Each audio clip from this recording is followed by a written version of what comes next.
Chat ഷോയിലേക്ക് Kairali ടിവിയുടെ എല്ലാ മാന്യ പ്രേക്ഷകർക്കും സംഗീതാസ്വാദകർക്കും നമ്മുടെ പ്രേക്ഷകർക്ക് എല്ലാവർക്കും എന്റെ ഹൃദയം നിറഞ്ഞ സ്വാഗതം. സുഖമായിട്ടിരിക്കുന്നു, സന്തോഷമായിരിക്കുന്നു വിശ്വാസത്തിൽ. നമ്മുടെ 2 ഗസ്റ്റുകളാണ് വന്നിരിക്കുന്നത്. ഒരാൺ ഗസ്റ്റും ഒരു പെൺ ഗസ്റ്റും. 2 ഗസ്റ്റുകളാണ് നമുക്ക് വന്നിരിക്കുന്നത്. ഈ 2 പേരും നമ്മളെ വർഷങ്ങളായിട്ട് ടെലിവിഷനിലൂടെ ചിരിപ്പിച്ചുകൊണ്ടിരിക്കുന്നവരാണ്, ചിന്തിപ്പിച്ചുകൊണ്ടിരിക്കുന്നവരാണ്. എനിക്ക് വാക്കുകളില്ല, കാരണം 2 പേരും എന്റെ സുഹൃത്തുക്കളാണ്. വർഷങ്ങളായിട്ട് എന്റെ സുഹൃത്തുക്കൾ തന്നെയാണ്. നല്ല മനസ്സിനുടമകളായ, നല്ല നർമ്മ കലാകാരന്മാരായ, ശരിക്കും കോമഡി ഇത്ര ഭംഗിയായിട്ട് പ്രസന്റ് ചെയ്യാൻ പറ്റുന്ന ഒരു മെയിൽ ആർട്ടിസ്റ്റും ഒരു ഫീമെയിൽ ആർട്ടിസ്റ്റും. 2 പേരും ഞാൻ സ്നേഹപൂർവ്വം സ്വാഗതം ചെയ്യുന്നു. നമ്മുടെ പ്രിയപ്പെട്ട പള്ളുരുത്തിക്കാരനായ നമ്മുടെ സാജൻ പള്ളുരുത്തി ചേട്ടനും ഒപ്പം കൃഷ്ണപ്രഭയും.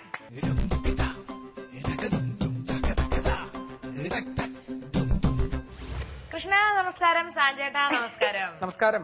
നിങ്ങൾക്ക് സാധാരണ ഗസ്റ്റ് വരുമ്പോൾ ഞങ്ങള് വലിയൊരു സോഫയൊന്നും നമ്മൾ എടുത്തില്ല. നമ്മുടെ ഹൃദയത്തിൽ വരുമ്പോൾ 2 പേരെ 3 പേരാണെങ്കിൽ ഉള്ള ആ കസേരയിൽ നമ്മള് മടിയിലായി കയറ്റിയിരുത്തിക്കും, അഡ്ജസ്റ്റ് ചെയ്തിരുത്തി. അതിന് ബുദ്ധിമുട്ടൊന്നുമില്ലല്ലോ. ഈ ചെയർ ഇത് മതി. കൃഷ്ണനായിട്ടുള്ള പരിചയം നേരത്തെ കണ്ടിട്ടുണ്ട്, എന്നെ കണ്ടിട്ടില്ല. ഞാൻ മിനി സ്ക്രീനിൽ വരുന്നത് ഫസ്റ്റ് സാഞ്ചേട്ടൻ പ്രചോദനം കൂടുതൽ ഒരു കോമഡി ഷോ ചെയ്തിട്ടാണ്. അപ്പൊ എനിക്ക് സാഞ്ചേട്ടൻ അങ്ങനെ ഒരു ബന്ധം കൂടെയാണ്. അതെ, തലതൊട്ടപ്പനാണ്. എങ്ങനെ നിങ്ങൾ കണ്ടുപിടിച്ചു ഈ മാണിക്കത്തെ? ഞങ്ങൾ ചെറിയ കുട്ടി അന്വേഷിച്ചോണ്ടിരുന്നത്, പക്ഷെ വന്നത് ഈ കുട്ടിയാ. ഇല്ല, അന്ന് ഞാൻ ചെറിയ കുട്ടിയായിരുന്നു. അന്ന് ഞാൻ +1 പഠിക്കുമായിരുന്നു. സാധാരണ ചെറിയ കുട്ടികൾ +1 പഠിക്കാറില്ല. +1 അന്ന് പഠിച്ചുകൊണ്ടിരിക്കുക. ഇപ്പൊ എന്തിനാ പഠിക്കണേ? ഇപ്പൊ പഠിത്തമൊക്കെ കഴിഞ്ഞു. അല്ല, എന്തിനാ പഠിക്കണേ? അപ്പൊ അങ്ങനെ അതിനകത്ത് അഭിനയിച്ചു. അങ്ങനെ നിങ്ങൾ വളർത്തിവിട്ട ആ കുട്ടി ഇന്ന് ഒരുപാട് നല്ല സിനിമകളിലൊക്കെ അഭിനയിക്കുന്നു. അതെ അതെ. ട്രിവാൻഡ്രം ലോഡ്ജിൽ വരെ കത്തിലേൽക്കുന്ന ഒരു ക്യാരക്ടറുമായി നിൽക്കുന്നു. ശരിക്കും പറഞ്ഞാൽ അതിന്റെ കുറെ വിശേഷങ്ങൾ എനിക്ക് ചോദിക്കാനുണ്ട്. സാഞ്ചേനോട് അതിന് മുമ്പ് ഒരു കാര്യം, ഒരു മാസത്തെ ട്രിപ്പ് എന്ന് പറയാൻ എനിക്ക് ഇപ്പോഴും ഓർമ്മ ഒരു 2004 ഒരു അമേരിക്കൻ ട്രിപ്പാണ്. എപ്പോഴും നമ്മൾ വിളിക്കാറില്ല, കാണാറില്ല, അങ്ങനെയൊക്കെ ശക്തിയാണ്. പക്ഷെ എപ്പോ കണ്ടാലും ഭയങ്കര സ്നേഹം തന്നെയാണ്. എന്തുകൊണ്ടാന്ന് വെച്ചിട്ടുണ്ടെങ്കിൽ സാധാരണ ട്രിപ്പ് പോലെയല്ല, നമ്മളതൊരു ബസ്സിനകത്ത് ഇങ്ങനെ കയറി 10-16 മണിക്കൂർ ഒരു ദിവസം യാത്ര, അങ്ങനെ 40 ദിവസത്തോളം നമ്മൾ യാത്ര ചെയ്തിട്ടാണ് പറയാനുള്ളത് മുഴുവൻ പറഞ്ഞിരുന്നു. പിന്നെ പറഞ്ഞത് തന്നെ പിറ്റേ ദിവസം പറയാൻ തുടങ്ങി, അല്ലേ? ഇന്നും ആ റെക്കോർഡ് തിരുത്തിയിട്ടില്ല ഒരു മനുഷ്യരും. കാരണം ഫുൾ ഏതൊക്കെ സ്ഥലമുണ്ട്, ഒരു 16 സ്ഥലങ്ങൾ ബസ്സിൽ യാത്ര ചെയ്ത കലാകാരന്മാർ ഞങ്ങളായിരിക്കും. ഫുൾ ബസ്സില് അന്ന് ഞങ്ങളോട് പറഞ്ഞത് ഭയങ്കര റെക്കോർഡാന്നൊക്കെ പറഞ്ഞു. ഞങ്ങൾ ഭയങ്കര അഭിമാനം കൊണ്ട് പിന്നീട് അറിഞ്ഞ് ഇങ്ങനെ ഒരു റെക്കോർഡിന്റെ ആവശ്യമില്ലായിരുന്നു. അല്ല, അത് നല്ലൊരു അനുഭവമായിരുന്നു. അപ്പൊ അതുകൊണ്ട് ആദ്യമൊക്കെ ഇങ്ങനെ സൈഡ് സീറ്റ് ഒക്കെ പിടിച്ചിരിക്കും, പച്ചപ്പ് കാണാലോ എന്നോർത്തു. പിന്നെ എവിടെയെങ്കിലൊക്കെ കിടന്നാ മതിയെന്നായി. പിന്നെ ഈ പച്ചപ്പ് തന്നെ പച്ചപ്പ് തന്നെ കണ്ടേ മതിയായി. പച്ചപ്പൊന്നും കാണണ്ട ആർക്കും. സൈഡ് സീറ്റ് ഒക്കെ കൊണ്ടുപോയി. അപ്പൊ നമുക്ക് ഒരു കാര്യം ചെയ്യാം, ഒരു പാട്ടിലൂടെ പോവാം, എന്നിട്ട് നമുക്ക് ബാക്കി വിശേഷങ്ങൾ പറയാം. കൃഷ്ണപ്രഭയോട് തന്നെ ട്രിവാൻഡ്രം ലോഡ്ജിന്റെ വിശേഷങ്ങൾ ഞാൻ ആദ്യം ചോദിക്കാൻ പോവുകയാണ്. കാരണം ഞാൻ ഈ സിനിമ ഞാനും ഹസ്ബൻഡും കൂടെ കഴിഞ്ഞ ദിവസം പോയി കണ്ടു. എനിക്ക് ഭയങ്കര ഇഷ്ടമായി. എന്തൊക്കെയോ ഒരു പ്രത്യേകതകളുള്ളൊരു സിനിമ, നമുക്കൊരിക്കലും ബോറടിക്കില്ല. അതിന് ശരിക്കും അനൂപ് മേനോന് ശരിക്കും നല്ലൊരു കൈഡി കൊടുക്കണം. ഒരു സിനിമ ക്രിയേറ്റ് ജയസൂര്യ ഭയങ്കര രസമായി. അതിൽ ഹണി റോസ് എന്ന് പറഞ്ഞ കുട്ടി വളരെ ഗംഭീരമായിട്ട് ചെയ്തേക്കുന്നു. അപ്പൊ കൃഷ്ണ, നമുക്ക് ആ ട്രിവാൻഡ്രം ലോഡ്ജിലെ നമ്മുടെ പ്രിയപ്പെട്ട എന്റെ സുഹൃത്തും കൂടി നജീം വഴി ഹിറ്റാക്കിയ ആ ഗാനം നമുക്ക് ഒന്ന് 2 പേര് കേൾക്കാം. കണ്ണിനുള്ളിൽ നീ കൺമണി, കാതിനുള്ളിൽ നീ തേൻമൊഴി, കിന്നാരപ്പൂങ്കുഴൽ പാട്ടു നീ, എന്നാലും മെൻകളിത്തോഴി നീ, മുത്തേ നിന്നെ മുത്തേ നിൽക്കും കാറ്റിനും മനോരാഗമോ, കണ്ണിനുള്ളിൽ നീ കൺമണി, കാതിനുള്ളിൽ നീ തേൻമൊഴി, കിന്നാരപ്പൂങ്കുഴൽ പാട്ടു നീ, എന്നാലും മെൻകളിത്തോഴി നീ, മുത്തേ നിന്നെ മുത്തേ നിൽക്കും കാറ്റിനും മനോരാഗമോ, ദിരദാന ദീന്തന ദിരദാന ദീന്തന ദിരദാന ദീന്തന ദീന്തന ദിരദാന ദീന്തന ദിരദാന ദീന്തന ദിരദാന ദീന്തന ദീന്തന. അത് കളക്കി സൂപ്പറായി പോയല്ലോ. വിളിക്കണ്ടായിരുന്നല്ലേ? സാജേട്ടൻ മതി എന്ന് പറഞ്ഞായിരുന്നു ആദ്യം.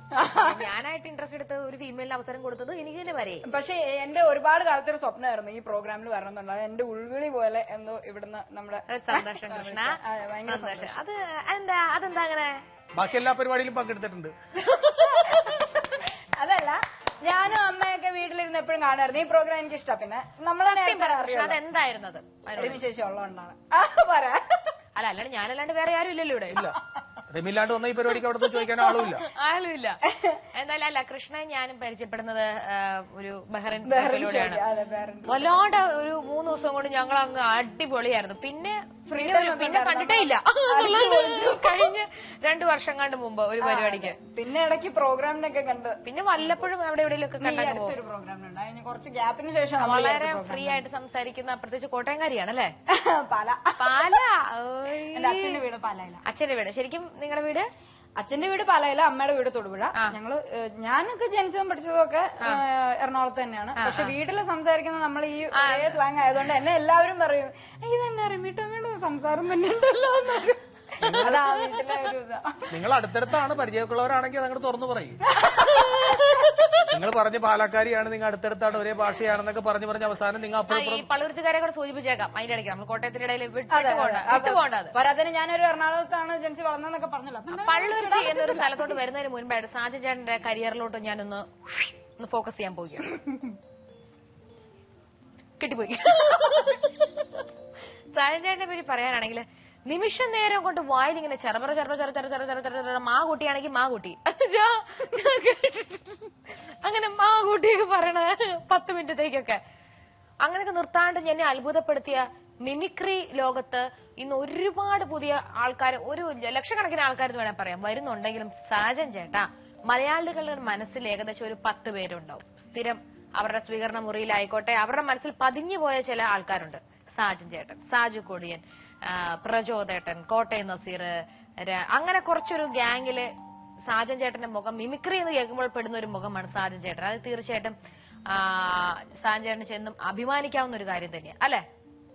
ഇന്നത്തെ മിമിക്രിക്കാരുടെ കുത്തൊഴുക്കിൽപ്പെട്ട സാജൻ ചേട്ടന്റെ മുഖമൊന്നും ഒരിക്കലും ആൾക്കാർക്ക് മറക്കാൻ പറ്റില്ല. കാരണം സാജൻ ചേട്ടൻ തന്നെയാണ്. സാജൻ ചേട്ടന്റെ നിഷ്കളങ്കമായ മുഖത്തുനിന്ന് പക്ഷെ പ്രതീക്ഷിക്കാണ്ട് അപ്രതീക്ഷിതമായ ചില സംഭവങ്ങൾ വരും. വെറുതെ ഇങ്ങനെ നോക്കിയിരിക്കുമ്പോഴും പറയുന്നതും ഒരു പക്ഷെ ഭയങ്കര കോമഡി ആയിരിക്കും. അത്തരത്തിൽ ആൾക്കാരെ ഞെട്ടിപ്പിച്ച എന്തെങ്കിലും ഒരു സംഭവം പറയാൻ പറ്റുമോ? സ്പീഡ് എന്ന് പറയുന്നത് ഒരു പ്രാക്ടീസ് അല്ല, അത് നമ്മള് എവിടെയെങ്കിലും പോയി പഠിച്ചതല്ല. അതെനിക്ക് തോന്നുന്നത് നമ്മളുടെ പ്രോഗ്രാമിന്റെ പ്രത്യേകിച്ച് എന്റെ ഒരു സംസാര ശൈലിയിൽ അങ്ങനെ സംഭവിച്ചു പോകുന്നതാണ്. അത് വളരെ സ്പീഡായി. പിന്നെ ആ സ്പീഡ് കൊണ്ട് കുറെ മാജിക്കുകളും ഞാൻ കാണിച്ചു. അതിലൊന്നാണ് റിമി പറഞ്ഞ പോലെ സിനിമാ പേരുകള്, മറ്റേ പഴഞ്ചൊല്ലുകള്, സ്ഥലപ്പേരുകള്, ലോട്ടറി ടിക്കറ്റുകൾ, കമന്ററികള്, അങ്ങനെ എന്തെങ്കിലും ഇപ്പൊ ഞങ്ങൾക്ക് വേണ്ടി റിതം പ്രേക്ഷകർക്ക് വേണ്ടി സ്പീഡിൽ പറയാൻ പറ്റുന്ന എന്തെങ്കിലും ഒരു സംഭവം ഉണ്ടായിട്ടാ? ഏതാണ് അതിന്റെ എന്തെങ്കിലും കേരളത്തെ കുറിച്ച് പറഞ്ഞല്ല, കേരളത്തെ കുറിച്ച് പറയാം. കളകളും മുഴുവൻ നരുവികളും കുളങ്ങളും പാടശേഖരങ്ങളും വയലുലകളും താളിയോലകളും മുട്ടക്കുന്നുകളും ഇടനാടികളും ഇടവഴികളുമുള്ള സമ്പൽ സമൃദ്ധമായ വിഭവസമൃദ്ധമായ നമ്മുടെ കൊച്ചുനാട് പരശുരാമൻ മഴുവറഞ്ഞപ്പിച്ച വീട് ദേശാടന കളികളെ പോലെ പറന്നു നടക്കുന്ന ദൈവം നമുക്ക് തീർത്ത സ്വപ്നക്കൂടി. സ്വപ്നക്കൂടിന് ദൈവം ഒരു പേരിട്ടു, ദൈവത്തിന്റെ സ്വന്തം നാട്ട്. ദൈവത്തിന്റെ സ്വന്തം നാട്ടിലെ കൈരളി ചാനലിലെ പ്രത്യേക പ്രോഗ്രാമാണ് ഋതം. അവതാരക റിമി ടോമി. അല്ല ശരിക്കും പറഞ്ഞ് മിമിക്രിയിൽ വരുന്നതിന് മുമ്പ് ലോട്ടറി ആയിട്ട് എന്തെങ്കിലും ബന്ധമുണ്ടായിരുന്നു?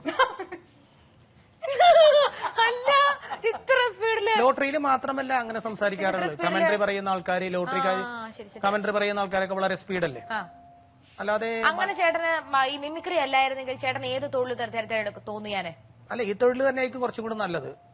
ഏത് തൊഴിലും ഏത് തൊഴിലാണ് ചേട്ടന് കുറച്ചുകൂടെ? മിമിക്രിയിൽ ഇപ്പൊ എല്ലാരും തിളങ്ങണമെന്നില്ലല്ലോ, അന്നത്തെ സമയത്ത് വിചാരിച്ചിരുന്നില്ല. പക്ഷെ ചേട്ടന് കൊച്ചിലെ തൊട്ട് സ്പീഡിൽ പറയുന്നതും ആൾക്കാരെ ചിരിപ്പിച്ച് ചെയ്തിട്ടുണ്ടാവും. സ്കൂളിൽ പഠിക്കുമ്പോൾ തൊട്ടേ ചേട്ടൻ അറിയാൻ പറ്റി കാണും ഈ തിരിച്ചറിവ്, ഈ ഉള്ളിലെ കലാകാരനെ തിരിച്ചറിഞ്ഞിട്ടുണ്ടോ? ഞാൻ പഠിക്കുമ്പോഴൊക്കെ ഒന്നും ഇത്രയ്ക്ക് ഭയങ്കര കൊമേഡിയൻ ആയിരുന്നില്ല. കോമഡി നാടകങ്ങൾ കളിക്കില്ല. കോമഡിയിലോട്ട് ഞാൻ വളരെ സീരിയസ് നാടകങ്ങൾ എഴുതി സീരിയസ് അങ്ങനെ കളിച്ചിരുന്ന ആളാണ്. പെട്ടെന്ന് ഞാൻ എന്റെ സീരിയസ് മുഖം കൊണ്ട് ഞാൻ ചില തമാശകൾ പറഞ്ഞപ്പോ ഓട്ടോമാറ്റിക്കായിട്ട് അങ്ങനെ ആയിപ്പോയി എന്ന് വേണം പറയാൻ. പിന്നെ അത് ഞാൻ അങ്ങ് സ്വീകരിച്ചു. ഞാൻ അതിലൂടെ പ്രോഗ്രാം ചെയ്തു. അല്ലാണ്ട് ഞാൻ അതിന് വേണ്ടിയിട്ട് എവിടെയെങ്കിലും പോയി ഇൻസ്റ്റിറ്റ്യൂട്ടിൽ പോയി പഠിക്കുകയോ ആ സർട്ടിഫിക്കറ്റും കൊണ്ട് ചാൻസ് ചോദിച്ച് നടക്കുകയോ ചെയ്ത ആളല്ല ഞാൻ. നമ്മളിങ്ങനെ ഓരോന്ന് എഴുതുന്നു, നമ്മൾ ചെയ്യുന്നു, മറ്റുള്ളവർക്ക് പറഞ്ഞു കൊടുത്തു. ഞാൻ എഴുതിയതുപോലെ പറഞ്ഞു കൊടുക്കാൻ അയാൾക്ക് പറയാൻ പറ്റാണ്ടായപ്പോൾ ഞാൻ തന്നെ അങ്ങ് പറയാൻ തുടങ്ങി. പിന്നെ അതങ്ങനെ ആയി. പിന്നെ അത് എല്ലാ കഥാപാത്രങ്ങൾക്കും ഇന്നത്തെ യുഗം എന്ന് വെച്ചാൽ വളരെ സ്ലോയിലൊരു കഥ പറയുകയോ പാട്ട് പാടുകയോ ചെയ്തു കഴിഞ്ഞാൽ ആൾക്കാർ ഇതില്ല. രജനീകാന്ത് സിനിമയിൽ പറഞ്ഞു കേട്ടല്ലേ, പേജ് കണക്കിന് ഡയലോഗുകൾ ഇങ്ങനെ പടപടപടേന്നിങ്ങനെ പറഞ്ഞുകൊണ്ടിരിക്കും. അത് പറയണ കേൾക്കുമ്പോൾ നമുക്കൊരു ഞെട്ടൽ തോന്നാറില്ലേ എന്ന് പറഞ്ഞ പോലെ മിമിക്രിയിൽ വളരെ നോൺ സ്റ്റോപ്പഡ് ആയിട്ട് വളരെ സ്പീഡിൽ പറയാൻ ഒരുപാട് പേരുണ്ട്. പക്ഷെ അത് അക്ഷരസ്ഫുടതയോടുകൂടി മനസ്സിലാക്കിയും കൂടി ചെയ്യാം. ഏറ്റവും കരഘോഷം കിട്ടിയ അല്ലെങ്കിൽ ഏറ്റവും ഓർമ്മിക്കുന്ന ഒരു സ്റ്റേജ്, ഇതേപോലെ ആൾക്കാർ ആർത്ത് തലതല്ലി ചിരിച്ച് അപകടം പറ്റിയ എന്തെങ്കിലും ഒരു സ്റ്റേജ് ഉണ്ടോ? ആർത്ത് തലതല്ലി ചിരിച്ചിട്ട് അപകടം പറ്റുക എന്ന് പറഞ്ഞിട്ടുണ്ടെങ്കിൽ അതായത് ഉദാഹരണത്തിന് ഇങ്ങനെ തിരിച്ചിട്ട് ഇവിടെ മുട്ടിപ്പോയില്ലേ അത് എനിക്ക് ഏറ്റവും ഇഷ്ടമുള്ളതെന്ന് വെച്ചിട്ടുണ്ടെങ്കിൽ മിമിക്രി ആണെങ്കിലും കഥാപ്രസംഗം എനിക്ക് ഭയങ്കര ഇഷ്ടമുള്ള ഒരു കലയാണ്. കഥാപ്രസംഗം ഞാൻ സ്റ്റേജിനകത്ത് പറഞ്ഞിട്ടുണ്ട്. പക്ഷെ ആ കഥാപ്രസംഗത്തിന്റെ ഐറ്റം അവതരിപ്പിക്കുമ്പോൾ കിട്ടണ ആ ഒരു എനർജി ഉണ്ട്. അത് പറയുമ്പോൾ നമുക്ക് കിട്ടുന്ന ഒരു ആവേശം. മറ്റൊന്നൊക്കെ പറഞ്ഞാൽ നമ്മൾ സാധാ കോമഡി പറയണേ. മറ്റൊന്ന് പറഞ്ഞൊരു കലാകാരൻ അവിടെ നിന്നുകൊണ്ട് ഒരു കഥാപാത്രത്തെ ഉൾക്കൊണ്ട് റിതം സൈഡ് ഒരു മിമിക്രി കൈകാര്യം ചെയ്യുന്നു, മ്യൂസിക് വേറെ ആൾ കൈകാര്യം ചെയ്യുന്നു, നമ്മൾ അവിടെ നിന്ന് പറയുന്നു, വേറെ കൊമേഡിയൻ വേറെ വരുന്നു. അത് 10-15 മിനിറ്റോളം നമ്മൾ അല്ലെങ്കിൽ 20 മിനിറ്റോളം ഒക്കെ നമ്മൾ നിർത്താതെ പറയുന്ന കഥാപ്രസംഗം എനിക്ക് വലിയ ഇഷ്ടമായിരുന്നു. കഥാപ്രസംഗം ഫുൾ ഇപ്പൊ നമുക്ക് പറയാൻ പറ്റില്ല. പക്ഷെ എന്നാലും അതിന്റെ ഒരു ഏകദേശ ഒരു സ്വഭാവം വെച്ച് സിനിമാ പേര് കൊണ്ട് വേണമെങ്കിൽ ഒരു കഥാപ്രസംഗം പെട്ടെന്ന് എന്ത് കൃഷ്ണ കേൾക്കാം അല്ലെ? സിനിമാ പേരുണ്ട്. സിനിമാ പേരിൽ ഇപ്പോ സാംബശിവൻ സാറുണ്ട്, കടാമംഗൽ സാറുണ്ട്. ഇപ്പൊ ഒത്തിരി ആളുകൾ നമ്മുടെ നാട്ടിലുണ്ടെങ്കിൽ പോലും എനിക്കൊന്ന് ശിശുത്വം വേണം ചേട്ടാ. എനിക്കൊരു ആഗ്രഹമുണ്ട് ഒരു കഥാപ്രസംഗം പറയണമെന്ന്. അപ്പൊ പിന്നെ അത് പഠിക്കണം. കാര്യം എന്ന് വെച്ചിട്ടുണ്ടെങ്കിൽ ഞാനൊക്കെ അവരുടെ കാസറ്റുകൾ കേട്ടുകൊണ്ട് പഠിച്ചിട്ടുള്ള ഒരാളാണ്. അപ്പൊ അതിന്റെ അതല്ല എന്റെ ഇഷ്ടത്തിന് ഞാൻ എഴുതിയിട്ടുള്ള ഒരു സിനിമാ പേരുകളുണ്ട്. എന്തെങ്കിലും ഒരു കഥ പറയുമ്പോൾ അതിനകത്തൊരു കഥ ഉണ്ടാവണ്ടേ?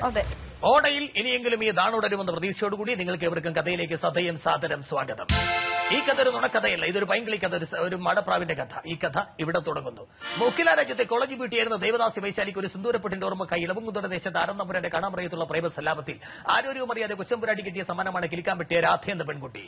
അവളെ ഒരു നോക്ക് കാണാൻ വേണ്ടി പാടലിപുത്രത്തിലെ കുലപതിയെ പോലെ വടക്കൻ വിരകാഥിലെ നായകനെ പോലെ കണ്ടം വെച്ച കൂട്ടുമിട്ട് അറബിൽ നിന്ന് കോട്ടപ്പുറത്തെ കൂട്ടുകുടുംബത്തിലെത്തുന്നു നമ്മുടെ കഥാനായകൻ. അവൻ അനന്തപത്മനാഭൻ മീശമാധവൻ. നമ്പർ 1 സ്നേഹനിരത്തെ ബാംഗ്ലൂർ നോർത്ത് നിന്ന് നമ്പർ 20 മദ്രാസ് മെയിൽ വന്നു നിൽക്കുന്നു. ആ ശുഭയാത്രയിൽ കൊച്ചു കൊച്ചു സന്തോഷങ്ങൾ പങ്കുവച്ച ഫ്രണ്ട്സിനോട് ലാൽസലാം പറഞ്ഞ് ബാബുവൻ പുറത്തേക്കിറങ്ങി. 5 സുന്ദരികൾ തന്നെ നോക്കി ചിരിക്കുന്നു. അവൻ പറഞ്ഞു, എന്റെ സ്വന്തം ജാനൈക്കുട്ടി, നിന്നെ അരപ്പെട്ടി കിട്ടിയ ഗ്രാമത്തിൽ നിന്ന് പുഷ്പവിമാനത്തിലെത്തി ബോൻബയുടെ തലസ്ഥാനമായി ന്യൂഡൽഹിയിലെത്തിക്കും. അനന്തരം മണ്ഡപ കിട്ടാറുന്ന ഫാഷൻ പരേഡും കൺകെട്ടും ഇന്ദ്രജാലവുമെല്ലാം നിനക്ക് ഞാൻ കാണിച്ചു. ഇത് സത്യം, അമ്മയാണേ സത്യം. സൂപ്പർ സൂപ്പർ കലകിയുടെ കൃഷ്ണ. ഇതൊക്കെ കണ്ട് സാജൻ ചാനലിൽ നമുക്കൊരു അത്ഭുതം തോന്നുന്നില്ല. കാരണം അന്നും ഇന്നും എന്നും അദ്ദേഹം എന്നും നമ്മളെ ചിരിപ്പിച്ചുകൊണ്ടിരിക്കുന്നു.